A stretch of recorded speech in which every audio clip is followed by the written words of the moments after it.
And it's time for another video from Felixstowe Foamforge. I'm Ian, and as you can no doubt see, this is a Rapidstrike.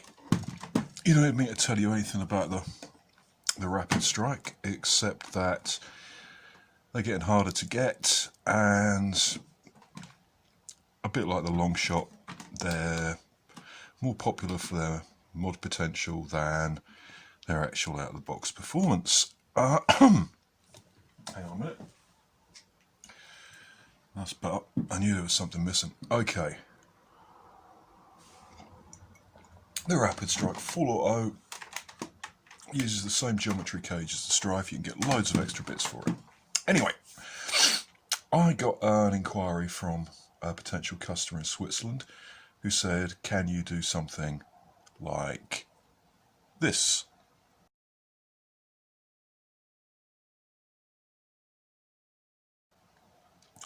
And I said, in all probability, yeah.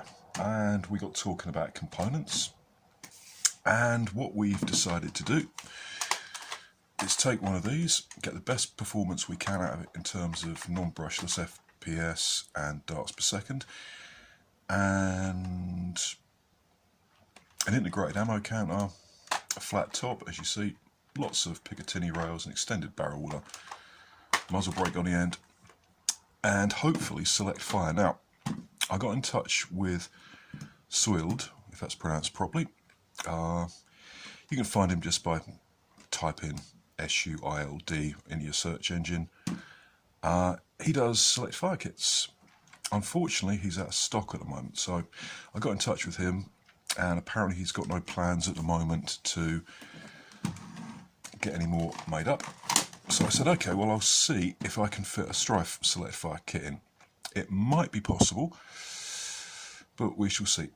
The ammo counter I was just going to buy off ammo counter on Etsy, but due to the coronavirus, he was out of stock and wasn't getting any more in anyway.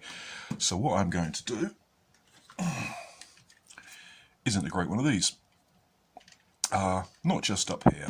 That would be far too easy and boring and wouldn't fit with the look of the rest of the blaster. So what I'm going to do is go through the components necessary for this and do a series of videos on the build, because it's going to take some time.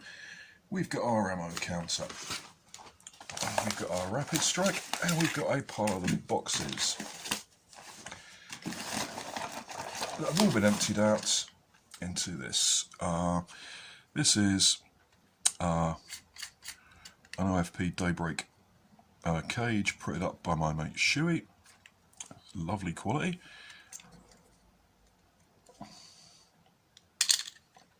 We've got a MTB Honey Badger for the pusher, so that will give us about 14 to 15 DPS. We've got a pair of the lovely Daybreak wheels. They're good. With the 41mm crush on this, I'm expecting about 160 with the right darts, so that's good. That will be powered by Neo Hellcats that I got from Containment Crew when they arrive. We've got a couple of genuine Omron 21 amp micro switches, which will be fine for the temporary current draw from the Hellcats. It's a nice switch. I could have used a MOSFET, but doing full auto on MOSFETs is a bit tricky. Or it's more complicated than it needs to be. What else have we got? This is going to be the sort of front grip, sort of slightly P90-ish. And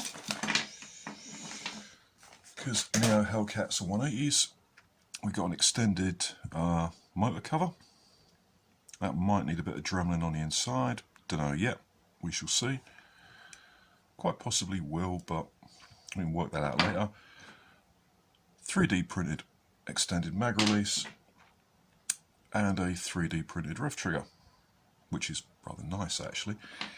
So the first thing to do with all this is to do the shell work. So I shall go away and do that, and then come back and show you what it looks like.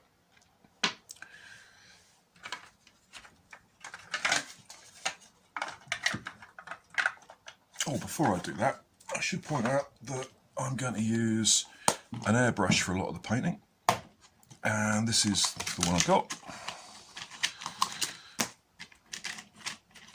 I forked out a reasonable amount of money for a dual action one,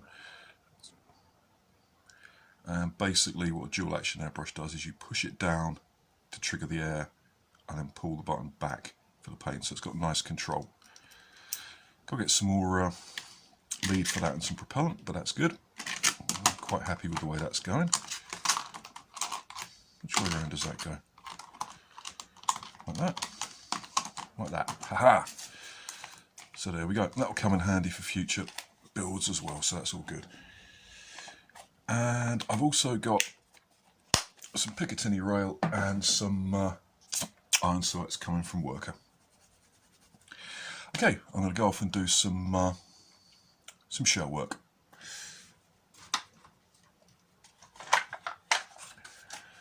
And here we are. This is most of the shell work done. Because it's going to run on LiPo, it needs a voltmeter, and we decided to put the voltmeter there.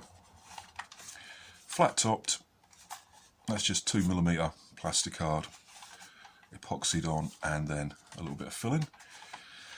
All I've got to do now, oh, I forgot as well, we're going to put some leads down here. Well, they're going to be mounted, I'm thinking, kind of along here. That'll be a convenient place to put them. So there we go. Next thing I've got to do, oh, and this is as flat and as level as I could get it. I could have taken that down a bit more, but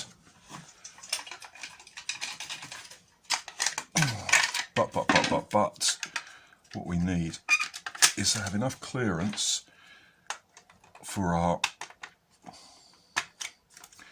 flywheel cage and our motor, our wheel, sorry. So that's given us 3mm there. That's, I could have taken it down a little bit more, but I want some space, get some airflow through there. So that's all good. Yep, the ammo counter.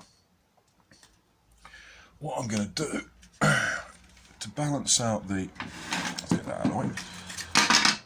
To balance out this here, what I'm thinking of doing is putting the display screen for the ammo counter there and the controls up here.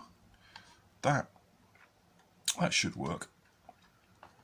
I may have to do a bit more cutting here, but we shall see. Ideally I'd like to get those,